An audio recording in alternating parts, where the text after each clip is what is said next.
Halo pemirsa, kembali lagi di One News Bola. Edisi kali ini, kami awali dengan momen penting sepak bola tanah air. Timnas Indonesia akan menjalani 2 laga uji coba pada agenda FIFA Matchday September 2025. Skuad Garuda dijadwalkan menjalani pertandingan kontra Taiwan dan Lebanon. 2 uji coba ini menjadi momen penting sebagai persiapan menuju babak keempat kualifikasi Piala Dunia 2026. Sekaligus kesempatan bagi Indonesia untuk menambah poin dalam klasemen peringkat FIFA.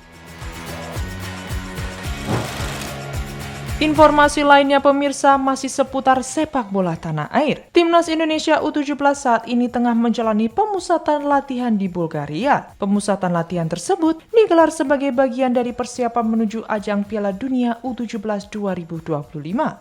Dalam latihan kali ini, bek muda Matthew Baker dipastikan absen karena masih dibutuhkan oleh klubnya Melbourne City.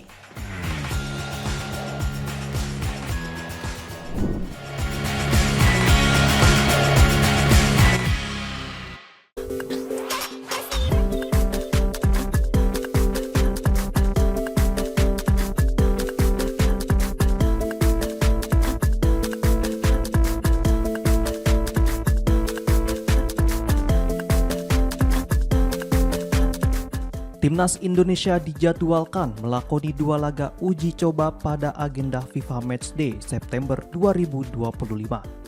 Lawan yang akan dihadapi adalah China Taipei dan Lebanon. Pertandingan pertama kontra China Taipei digelar pada Jumat 5 September 2025, disusul laga melawan Lebanon pada Senin 8 September 2025.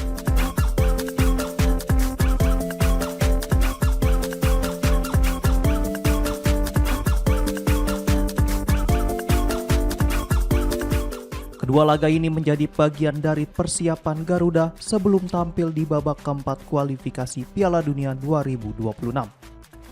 Selain sebagai ajang pemanasan, pertandingan tersebut juga penting untuk menambah poin FIFA. Saat ini Indonesia menempati peringkat 118 dunia, sementara China Taipei berada di posisi 172.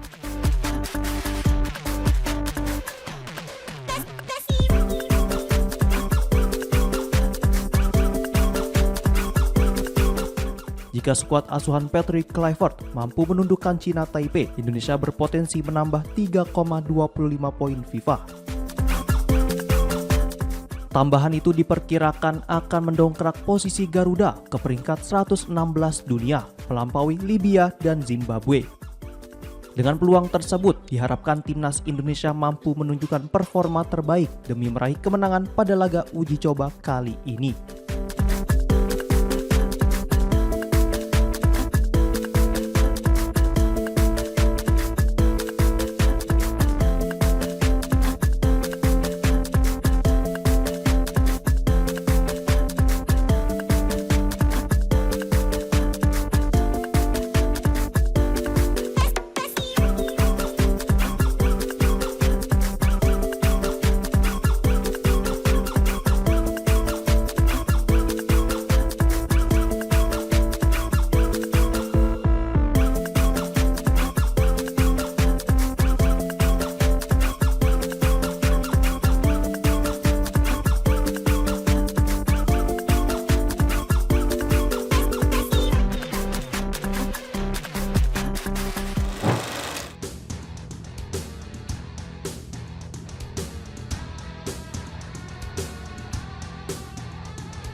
Timnas Indonesia U17 melanjutkan persiapan menuju Piala Dunia U17 2025 dengan menggelar pemusatan latihan di Bulgaria.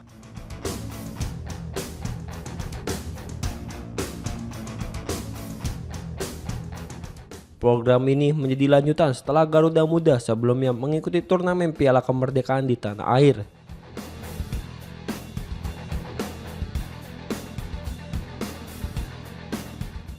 Skuad asuhan Nova Arianto kini menjalani latihan penuh fokus sekaligus latih tanding di Eropa Timur.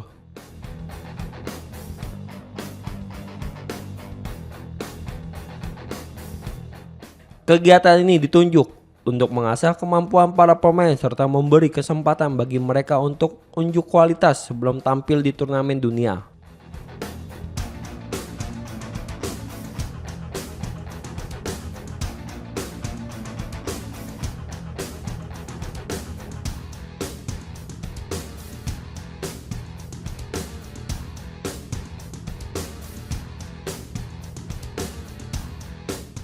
Namun dalam TC kali ini skuad Garuda tidak diperkuat Matthew Baker.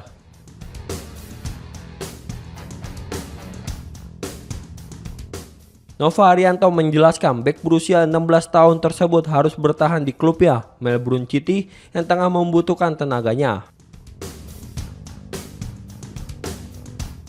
Sebagai gantinya, sejumlah pemain lain mendapat ruang untuk menunjukkan kemampuan termasuk Mika Rakjasa, pemain diaspora yang turut bergabung dalam sesi latihan di Bulgaria.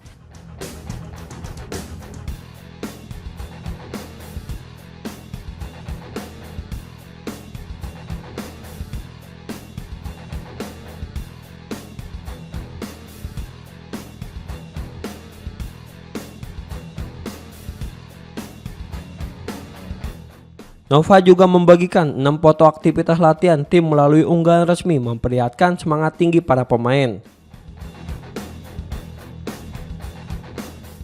Garuda Muda sendiri dipastikan akan menghadapi tantangan berat di Piala Dunia U17 2025.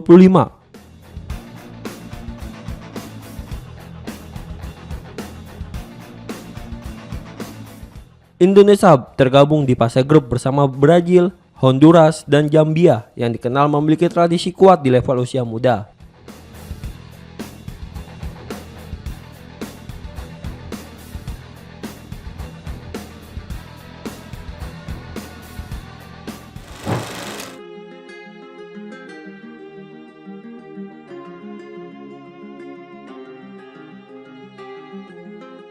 Timnas Indonesia perlu meningkatkan kewaspadaan jelang laga uji coba FIFA Matchday.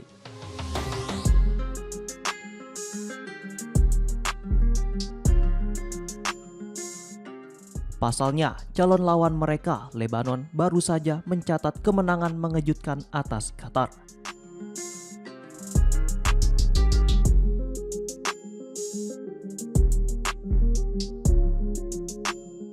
Dalam pertandingan uji coba yang digelar di Khalifa International Stadium, Doha, Senin 25 Agustus 2025.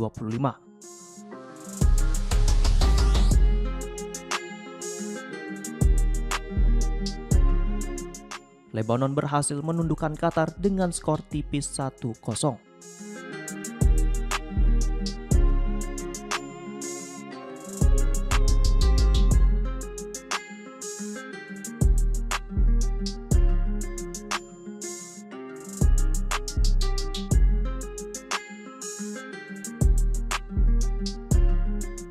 Hasil ini terbilang sensasional mengingat perbedaan peringkat FIFA kedua tim.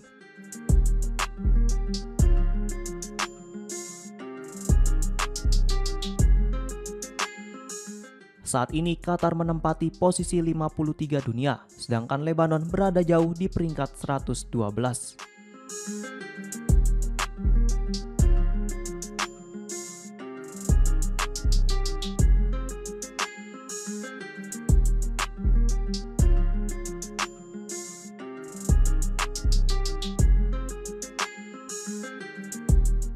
Usai laga tersebut, skuad Lebanon langsung bertolak ke Surabaya untuk menghadapi timnas Indonesia dalam laga uji coba berikutnya.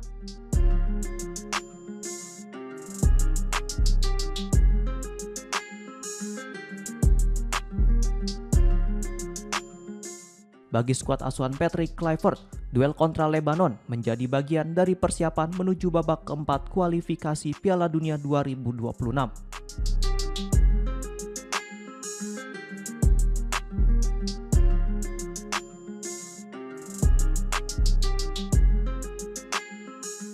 Sementara itu, Lebanon menjadikan rangkaian uji coba ini sebagai pemanasan jelang kualifikasi Piala Asia 2027.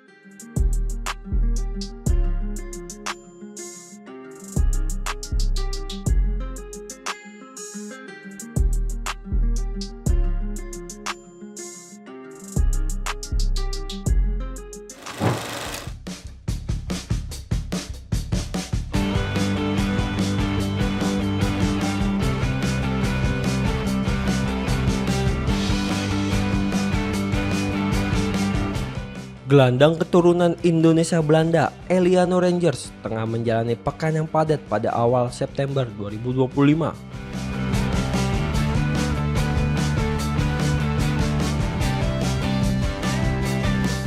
Saat ini, ia bergabung dalam pemusatan latihan Timnas Indonesia untuk menghadapi laga uji coba FIFA Matchday melawan Taiwan pada 5 September dan Lebanon pada 8 September mendatang.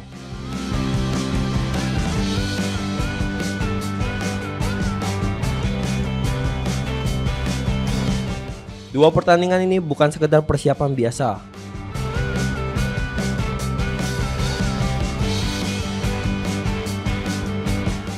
Laga tersebut akan menjadi ajang pemanasan penting sebelum putaran keempat kualifikasi Piala Dunia 2026 zona Asia yang akan menentukan langkah Garuda menuju ajang sepak bola paling bergengsi.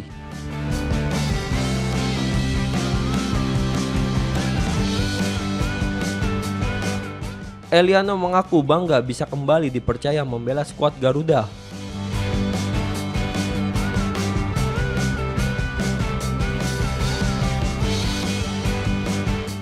Apalagi pertandingan kali ini akan digelar di Stadion Gelora Bung Tomo, Surabaya, sehingga ia berkesempatan merasakan atmosfer dukungan supporter di luar Jakarta.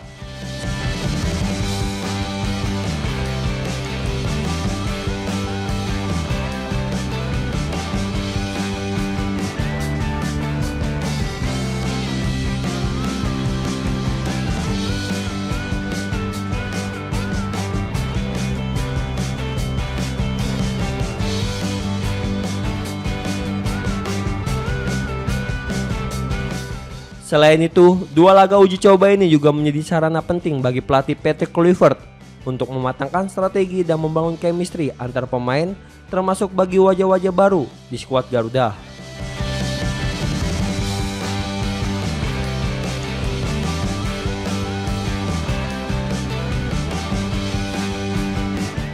Tak hanya di level timnas, Eliano juga tengah menantikan momen debutnya bersama Persib Bandung di ajang Super League 2025 hingga 2026.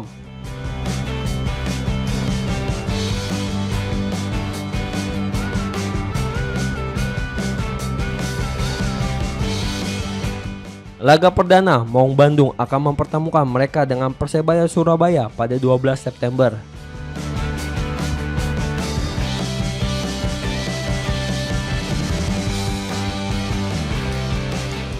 Eliano berharap bisa segera diturunkan agar merasakan atmosfer luar biasa yang selalu diberikan Boboto.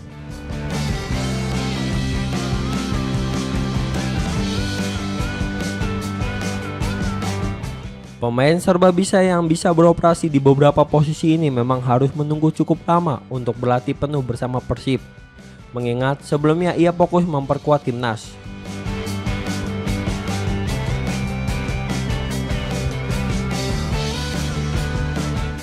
Meski begitu, ia optimis bisa cepat beradaptasi dan memberikan kontribusi maksimal, baik untuk Garuda maupun Maung Bandung.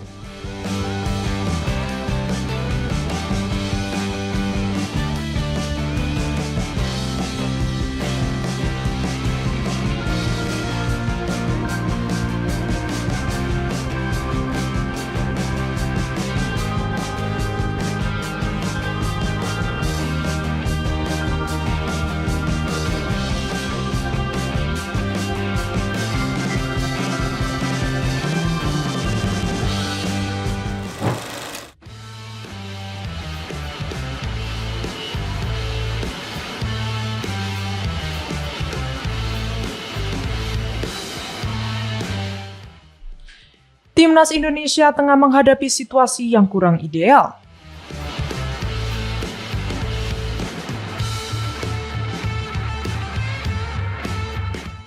Pelatih Patrick Kluivert menyesalkan absennya Mads Hilgers dari skuad Garuda untuk laga FIFA Matchday.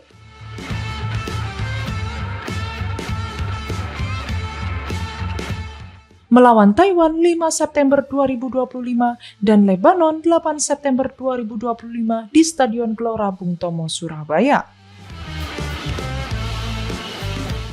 Hilgers sejatinya masuk dalam daftar 27 pemain yang dipanggil, namun pada Rabu 3 September 2025, PSSI mengumumkan sang bek batal bergabung. Pemain berusia 24 tahun itu masih fokus menyelesaikan proses kepindahan klub yang disebut penting bagi karirnya.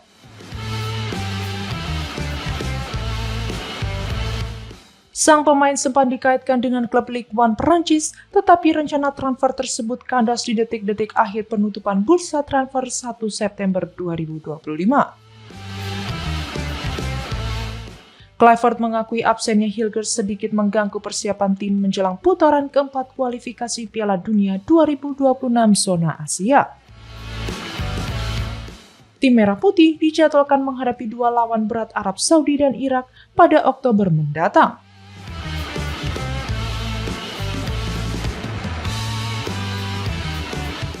Meski kecewa, pelatih asal Belanda itu tetap menghormati keputusan Hilgers, seraya mendoakan yang terbaik bagi karirnya. Sejak debut melawan Bahrain pada Oktober 2024, Hilgers telah mencatat 4 penampilan bersama Garuda.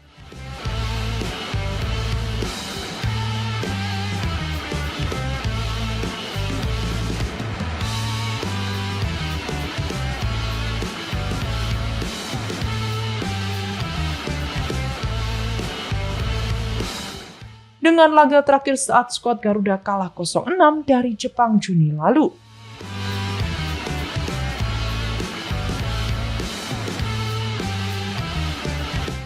Tak hanya tim senior timnas Indonesia U23 juga mendapat sorotan.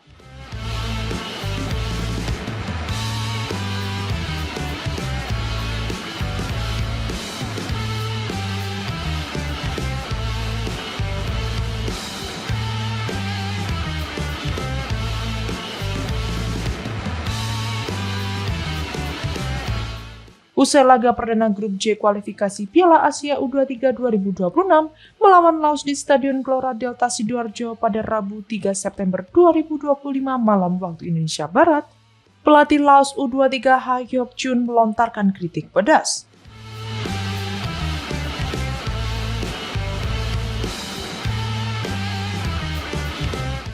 Pertandingan berakhir imbang tanpa gol meski Garuda Muda tampil dominan.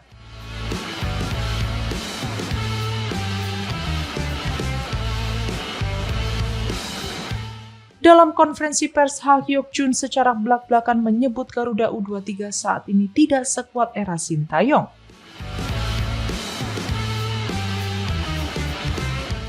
Ia menilai ada penurunan performa yang jelas setelah tongkat kepelatihan beralih ke Gerald Vandenberg.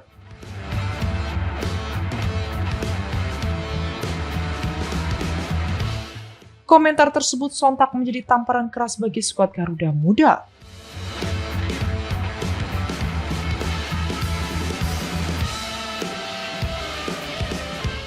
Di era Sintayong, timnas U23 mencatat sejumlah prestasi membanggakan, mulai dari lolos ke putaran final Piala Asia U23 untuk kali pertama, menembus semifinal Piala Asia U23 2024, hingga tampil di babak playoff Olimpiade 2024.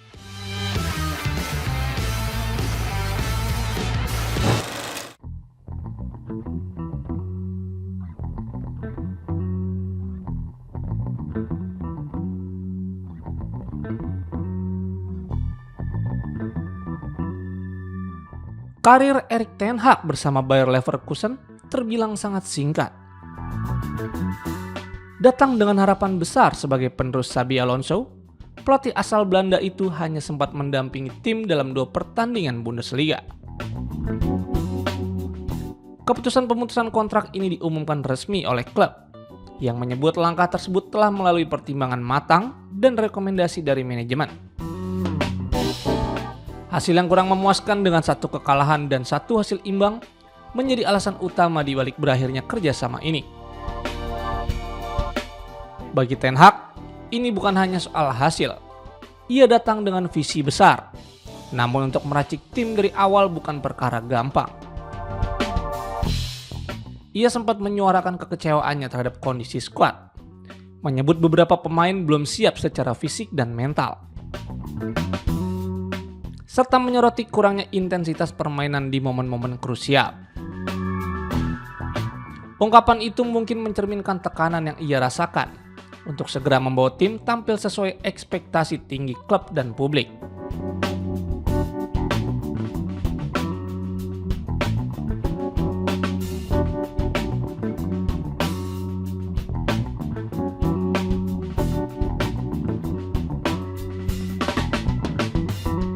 Leverkusen sendiri tidak dalam kondisi ideal.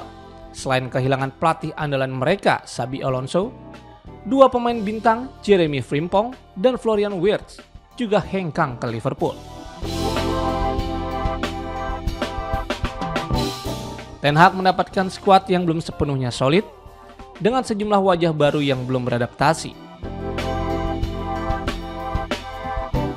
Bahkan, pemain seperti Jair Kwanzaa yang mencetak gol di laga perdana adalah bagian dari upaya dadakan menambal lubang kekuatan dalam tim.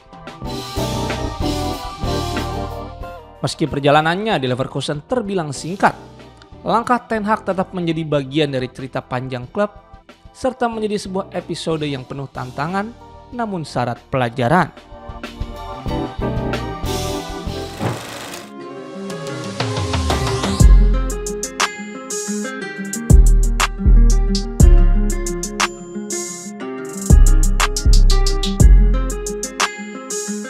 Liverpool telah merilis daftar resmi pemain yang akan berlaga di Liga Champions musim 2025-2026.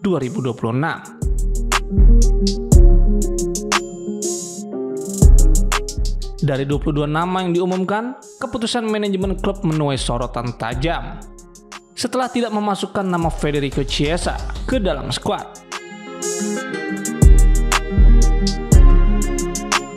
Padahal, winger asal Italia tersebut baru menjalani satu musim bersama The Reds dan sempat digadang-gadang sebagai salah satu rekrutan kunci. Tidak masuknya Chiesa tersebut sebagai konsekuensi dari regulasi kuota UEFA yang membatasi jumlah pemain non-homegrown hanya 17 orang dari total maksimal 25 pemain.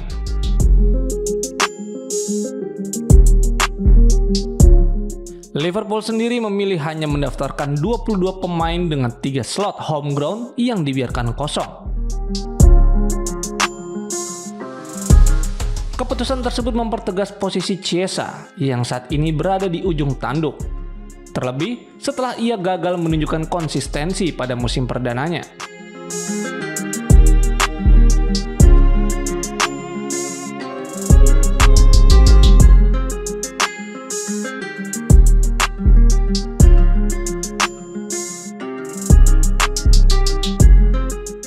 Sejak bergabung dari Juventus pada musim panas tahun lalu, Chiesa mengalami sejumlah hambatan, termasuk cedera dan minimnya waktu bermain. Meski sempat mencetak gol penting di final Piala Liga, ia juga menjadi bagian dari kekalahan memalukan Liverpool dari tim kasta bawah Plymouth di ajang Piala FA.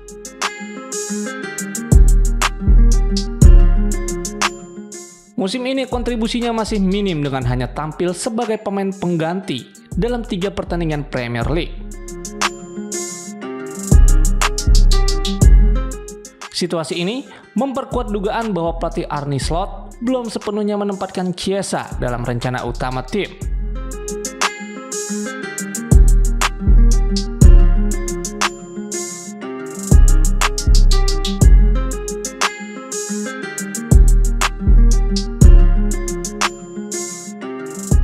Di sisi lain, seluruh pemain anyar yang direkrut musim panas ini, termasuk Florian Wirtz, Jeremy Frimpong, Hugo Ekitike, hingga Alexander Isak, berhasil masuk ke skuad Eropa. Masuknya Isak yang datang pada hari terakhir bursa transfer dinilai sebagai faktor penting yang menggeser peluang Chiesa. Sementara itu, Slot juga memberikan kepercayaan kepada pemain muda Rio Ngumoha yang baru berusia 17 tahun. Meskipun belum memenuhi syarat homegrown, Ngumoha tetap dipilih usai tampil impresif, termasuk mencetak gol kemenangan atas Newcastle. Langkah ini mencerminkan pendekatan Slot yang lebih mengedepankan potensi jangka panjang daripada sekedar nama besar.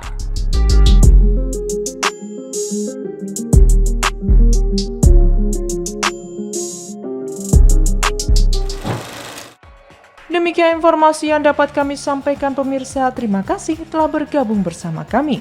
Sampai jumpa di One News Bola berikutnya. Setiap hari pukul 9 malam hanya di kanal YouTube TV One News.com.